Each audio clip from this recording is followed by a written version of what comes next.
when I'm in there with Shakur, you know, it's a chess match, you know, because Shakur is a thinking man as well. So it's definitely a chess match, and that's something that, you know, I love, he loves, because now we got to be creative. You got to go in that bag and be like, I can't do this with him because it's not going to work. Now I got to be more creative to get a little advantage over the both competitive. Neither one of us want to let the other one get anything off. What's up? You want to sign a contract?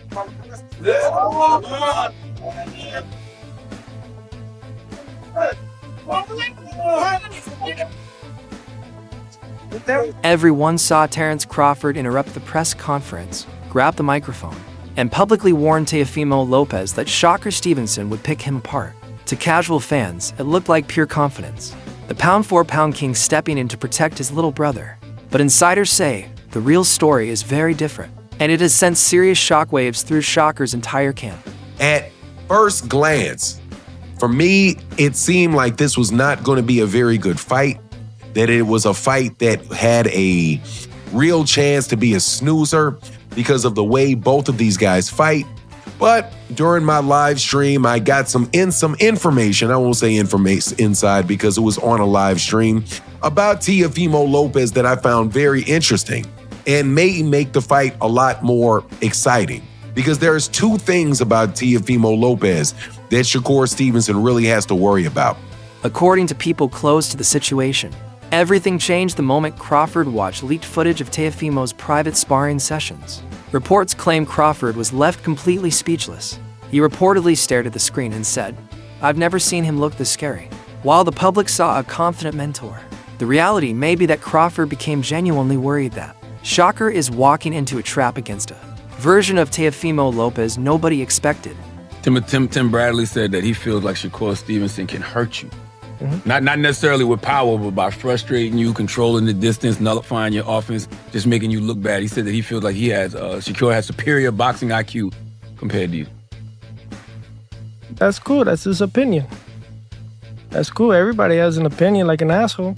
You know? So I swear I wish I could be like you. I swear I wish I could be like you too. Just be like, say whatever, it's fine. I'll be like, say what? He also said don't run from Shakur. Yeah. I mean, hey, I don't put on boxing shoes, not track shoes. So yeah, just I'm excited for it all. This turning point did not happen at a press conference or on social media. It happened quietly in the gym, far away from cameras. Sources say Crawford expected to see the same inconsistent Teofimo from recent fights. Instead, he kept rewinding the footage, watching in silence, studying every movement. One insider revealed that Crawford kept shaking his head, saying Teofimo's hand speed was stupid fast. This was not just about speed. Crawford reportedly noticed that Teofimo is moving like a lightweight. Teofimo Lopez is a bit of an enigma when you see him in a boxing ring. He is somebody that is very, very athletic, somebody that is very, very highly skilled, but his mindset is not always as consistent as you would want it to be. And his performances are not as consistent as you would want them to be.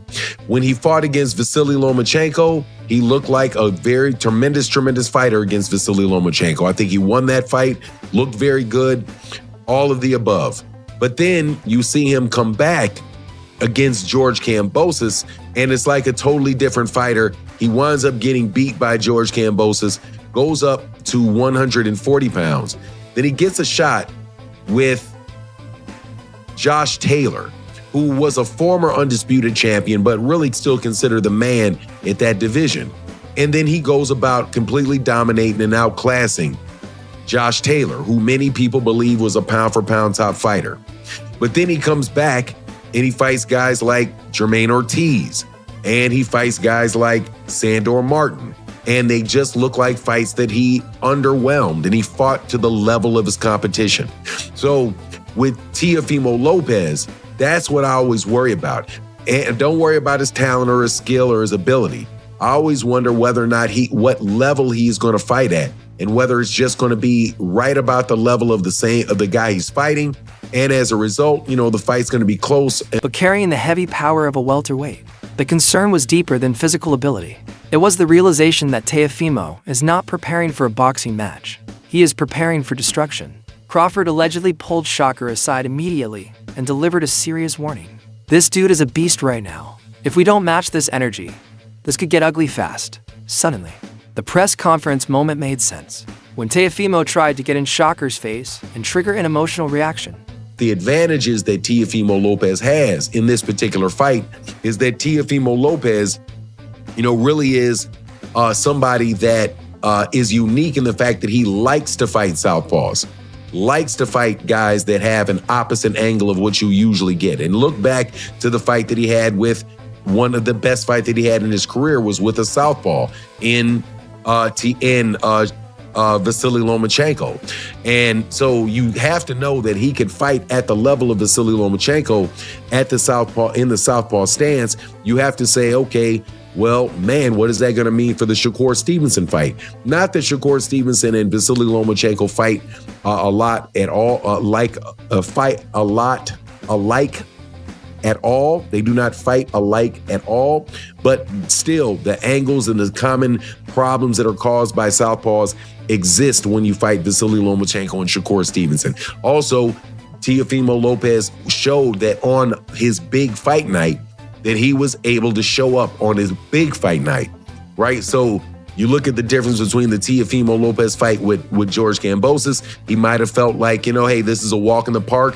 His ego is flying and his mind isn't really there, really not prepared for the fight, right? And same thing with the other guys that I mentioned, like Jermaine Ortiz and Sandor Martin. But when he got his opportunities, in the big opportunities, he buckled down and he focused against Josh Taylor, who, by the way, also fights out of the southpaw stance, and Vasily Lomachenko. So we'll see whether or not he's able to do that again with Shakur. The problem that Shakur has had some big fights when he's always showed up in his fights, man. Always showed up in his fights. I think Shakur is somebody that really does react in large parts to what other fighters are doing, but still, he's somebody that will absolutely stay in front of you and take the lead and still press on you. Reflexes and explosive unpredictability. The footage shows Teofimo moving smoothly, slipping punches by inches, and firing 3-punch combinations before opponents can reset. More importantly, he looks ready to apply pressure for all 12 rounds.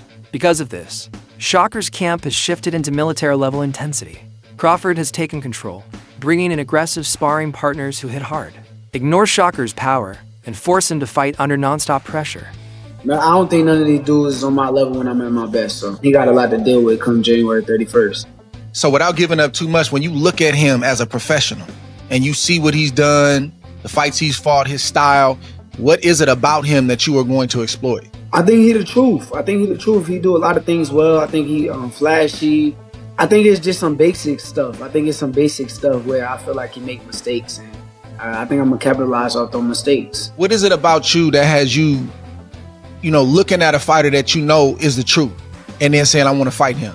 It seems like it should be normal if you're a fighter, right? But that stuff is dying off in the game right now, and I feel like you one of the last of the dying breed that actually want real challenges. Yeah, I'm competitive, bro. So it's like I want to be the best. So when I see certain guys out there, and I seen Teo his last fight, I was there front row, and I'm like, damn, this dude is like, he like a baby Roy. Like he like doing things with his hands down, flash. So I thought it was cool. So it kind of made me want to get in a ring with him and see if he could do them things against my style.